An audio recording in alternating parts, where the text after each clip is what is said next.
So suppose that you like his company and that he likes yours, as indicated by the fact that he asked you out again. What are you going to do? First, do not try to control the pace of the relationship. What I mean is this: do not, on your 7th date, say anything like, "So, where are we in all this?" That's a perfectly reasonable question, at some point anyway, provided your dad asks it.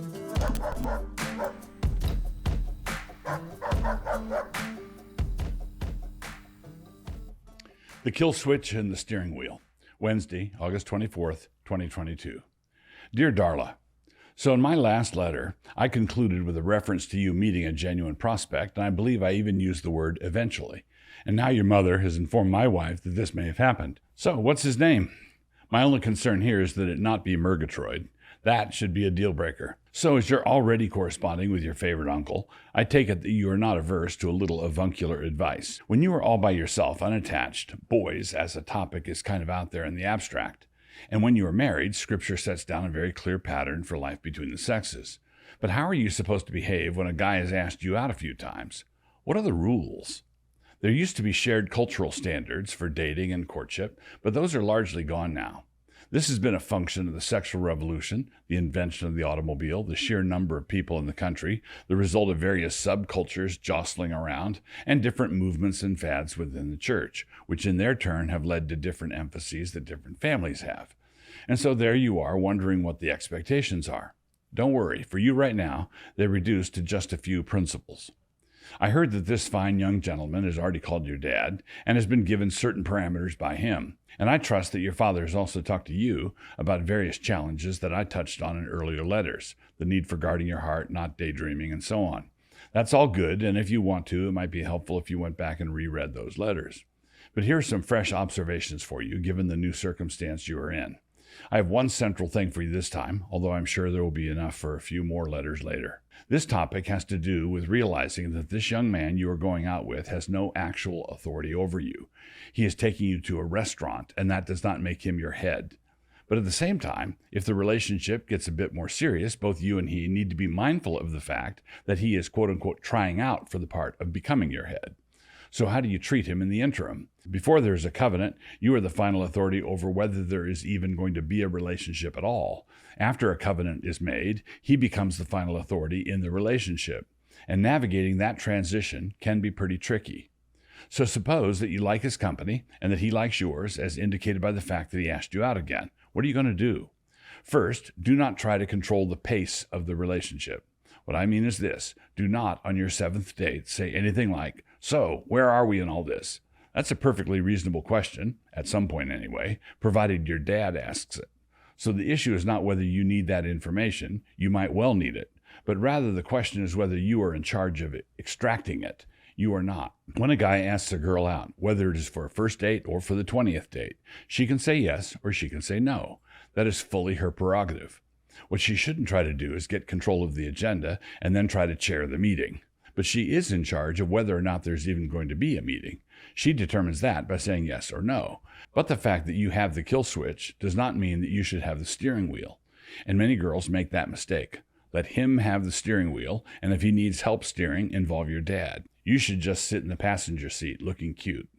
So once the meeting, i.e. the date, starts, she shouldn't be asking him questions like, "What am I? Your girlfriend? Your movie buddy? Your sister's friend? Your future fiancé? Talk to me, Murgatroyd." If she feels like he is dragging his feet, and lots of guys do that, or is dithering somewhat, and guys do that too, and she would like the relationship to get a little more forward momentum going, then she should exercise this prerogative of hers that I just mentioned. She should just say no. It is up to her whether or not she gets into the car on the passenger side. She doesn't have to go with him, but if she goes with him, having gotten in on the passenger side, she shouldn't try to steer. Now, if she says no, he of course is going to ask why, and she should say, "Well, it's not my place to tell you how to run your affairs." And he will say, "But I really want to know. Did I say something wrong? Are you mad at me?" And you should smile and say, of course, you're not mad, but you don't want to grab the steering wheel of anything, and if he really wants to know more, he should talk to your dad about it. And he will ask, "Are you breaking up with me?" Now, this is the million-dollar question that you really wouldn't know how to answer. You don't know if you're breaking up as an item because you do not yet know if you even are an item.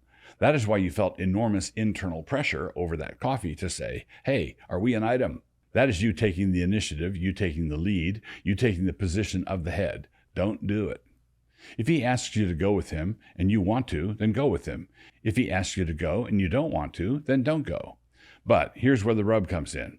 What if he's the kind of guy that you would like to go out with if only you had some idea of where you're going? If a girl is attracted to a guy and he is showing some interest, she hates ambiguity. She hops in the car, but without knowing if it is going to be Italian at some restaurant and back home again, or a cross-country road trip with forever at the end of it. A long series of aimless, non-teleological hangout sessions is fun and all, but it gets old quick. But guys like the companionship of a pretty girl, and they can get comfortable with an undefined relationship more readily than a girl can. If that starts to happen, he is content and she is exasperated. So in this, I'm not telling you how to break up with him. I'm telling you how best to avoid the kind of exasperation that might result in you breaking up with him when you didn't really want to. So if, under these circumstances, he does call your dad, you might want to know what your dad should say. That should be simple and straightforward. Quote, Darla is reluctant to go out with anyone aimlessly. She likes you very well, but thinks that just hanging out doesn't have enough direction to it. Now, of course, your father may already have anticipated this problem and headed it off. He may have told Buster that he was free to take you out 5 times or so, and then after that, they would need to have a talk about where this was going. That is probably the best approach, at least for my money. But if he didn't do that, you can just hand it right back to your dad anyhow. He won't mind. And 5 dates seems about right. Your father is in a position to talk to him about the pace and direction of the relationship without you looking like you are, quote-unquote, seizing the reins. And when doing something like this, you really are wielding authority, but you're doing it in a feminine way. Say that a woman has 3 suitors and they all wanted to marry her. She is deciding between them, but in doing this, she's deciding who is going to be her head and her authority, but she is the one making the decision. Quote, the wife is bound by the law as long as her husband liveth, but if her husband be dead, she is at liberty to be married to whom she will, only in the Lord. 1 Corinthians 7:39.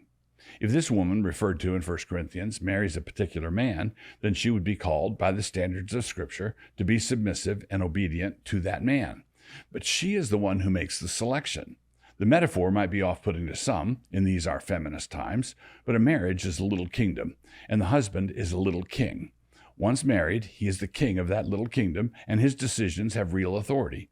But the woman has true authority also. She's in charge of the line of succession, and she's in charge of the coronation. If a man proposes to a woman and she turns him down flat, it is her authoritative decision that results in him being, quote-unquote, not a king. The challenge for you will be to wield that kind of authority in the right place and in the right way without becoming the kind of woman who mistakenly believes that this makes her the king. No, but if you select the right kind of man, you will be the queen, which is what you were made for.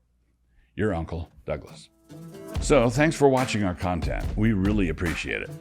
I want to take a second to talk about my book, Angels in the Architecture, and how you can listen to the audio version for just 99 cents, which, if you round up, is a whole $1. The modern view of the world is empty and lifeless, nothing more than a bunch of matter in motion, with life by the 1,000th millionth chance emerging from chaos. The modern world, as a result, can only conceive of progress as more efficiency, more technology, more domination, greatly improved matter in motion. By way of contrast, the Christian faith presents a glorious vision for culture and a vision of the world in which truth, beauty, and goodness are built into the very molecules of the universe. Angels in the Architecture, which I wrote together with Doug Jones, the book covers such diverse topics as creeds, poetry, history, the church, feasting, and storytelling. And here comes my best imitation of a salesman. The audiobook is now available at mycanonplus.com. If you haven't joined Canon Plus yet, what's wrong with you? Excuse me. You can get your first month for just 99 cents by using promo code DOUG99. DOUG99, all caps. My name is in there not as an ego thing. We're just trying to help you remember it.